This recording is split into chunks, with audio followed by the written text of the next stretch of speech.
Panorama group, जो सोचता है वो करता है। आपके अपने सपनों का आशियाना।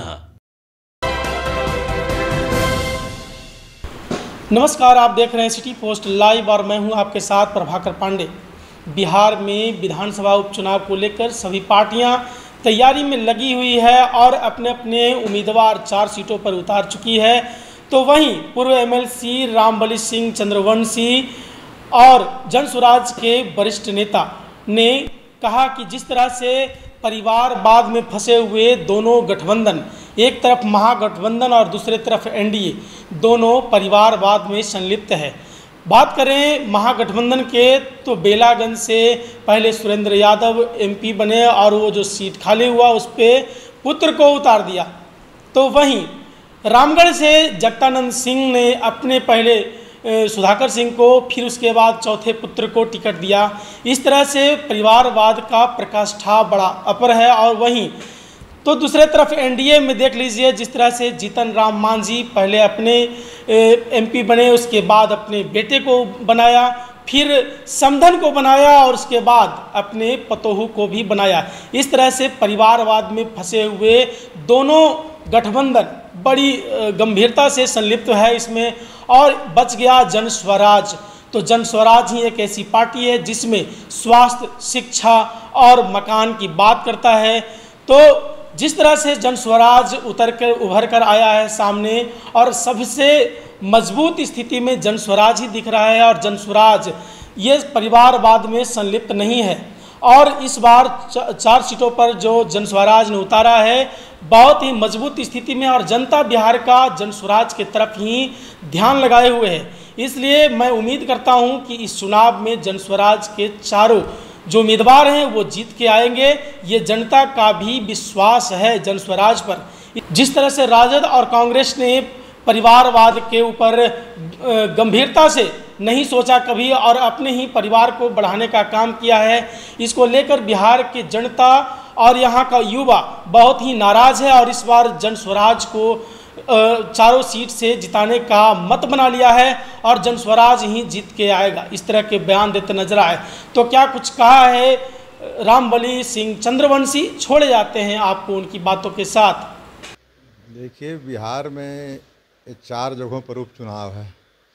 उपचुनाव में एक बात उभर कर सामने आ रही है कि बिहार में 2 महागठबंधन है। एक महागठबंधन, दूसरा एनडीए, बड़ा गठबंधन है। और कई पार्टियां इस गठबंधन के अंतर्गत समाहित है। और तीसरे पार्टी के रूप में आज तीसरी कोण बनाने के लिए जन सुराज भी खड़ी हो गई है।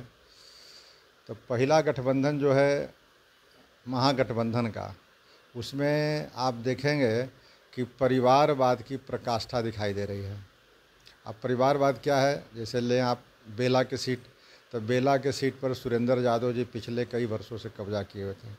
अब वह उनके एमपी बनने के बाद खाली हुआ तो उनके सुपुत्र को दी गई टिकट। तो वहाँ लोगों में आक्रोश है कि यह परिवारवाद कब समाप्त होगा भाई। खास करके युवा वर्गों में, युवा जो वर्ग मतदाता हैं उनके अंदर एक बहुत बड़ी बेचैनी है कि इससे निजात मिले। दूसरी बात आप करेंगे तो चले जाएं रामगढ़ में, तो वहाँ भी जो प्रदेश के अध्यक्ष जगतानंद सिंह जी हैं, कभी रामगढ़ से वो प्रतिनिधित्व करते थे। उसके बाद उनके बड़े बेटे, मंझले बेटे करते थे सुधाकर सिंह जी। सुधाकर सिंह जी के बाद फिर मौका मिला एमपी बनने का उनको, तो फिर उनके चौथे बेटे को उसे टिकट दी गई। तो यह भी परिवारवाद की प्रकाष्ठा है। दूसरी तरफ आप एनडीए में आपके देखेंगे तो जीतन राम मांझी जी जो उस सीट से प्रतिनिधित्व करते थे पहले, उसके बाद जीतन राम मांझी जी ने अपने बेटा को भी बिहार के अंदर मंत्री बनाए हुए, अपने भी केंद्र के अंदर मंत्री हैं, अपने समधन को बनाए हुए हैं। और उसके बाद फिर छोटे बहू को भी विधानसभा में टिकट दे दिया। तो यह एनडीए भी इसे छूता नहीं है। तब परिवारवाद की जो प्रकाष्ठा है, ये सभी पार्टियां इससे लिप्त है। सिर्फ अगर इससे कोई मुक्त है तो वह जन सुराज पार्टी है। तो जन सुराज पार्टी जो है आज इसको मुहिम बना करके, या अन्य जो मुद्दे पहले भी प्रशांत किशोर जी ने अपने पद यात्रा के दौरान कही थी, उन सब बातों को लेकर के जन सुराज जो है आज मैदान में 4 सीट के साथ खड़ी है, 4 उम्मीदवार के साथ।